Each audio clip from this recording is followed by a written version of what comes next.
Bom, se realmente o pecado de Eva ali no Jardim do Éden fosse uma transa, uma relação sexual em termos literais com a serpente, alguns parâmetros teríamos que levar em conta então para poder chegarmos nesse denominador comum entre as partes, principalmente as partes unicistas.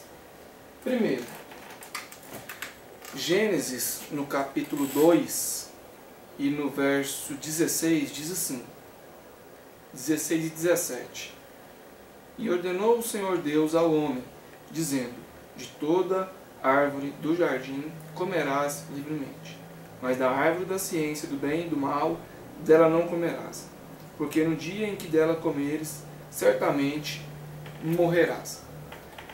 Nós vemos que Deus está falando de árvore e Ele está falando de algo que se pode comer. Nós vemos aqui também que até então a linguagem ela está sendo literal, ela não está sendo simbólica.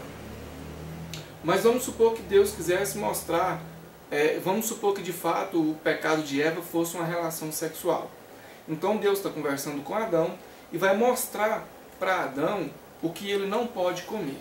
O que representaria isso que não pode comer, que Deus está mostrando para Adão e que seria uma relação sexual?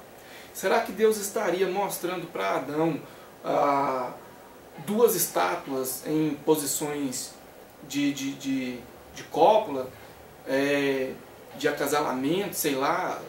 Como que Deus iria mostrar para Adão esse ato sexual e dizer, olha, aquilo ali não pode? Bom, se a serpente, no caso, fosse quem fecundou Eva, então por que Deus não deixou para falar isso para Eva, foi falar para Adão? Visto que não teria como a serpente fecundar Adão. Bom, outra coisa, se de fato fosse aí uma relação sexual o fruto do mal, então por que Deus diria para Adão multiplicar? De que outra forma ele se multiplicaria a não ser através de uma relação sexual com Eva? Bom, mas mesmo assim, digamos que fosse, então que semente é essa que nasceria de Eva e que pisaria a cabeça da serpente?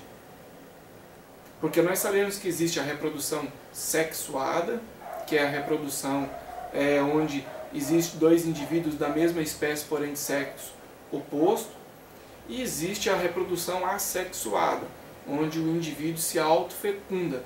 Não é muito minha praia essa questão aí da biologia, não, mas é mais ou menos isso aí, esses dois tipos de reprodução. Na reprodução sexuada, o resultado dos dois indivíduos traz carga genética dos dois. Então quer dizer que Cristo ele é meio ser humano e meio demônio, por decorrência de que ele é uma semente de Eva que foi anteriormente fecundada pelo diabo. É meio complicado. E depois que Eva comeu do fruto, Adão também comeu. Então será que Adão também teve sexo com a serpente? Pelo amor da teologia, né, gente? Me ajuda.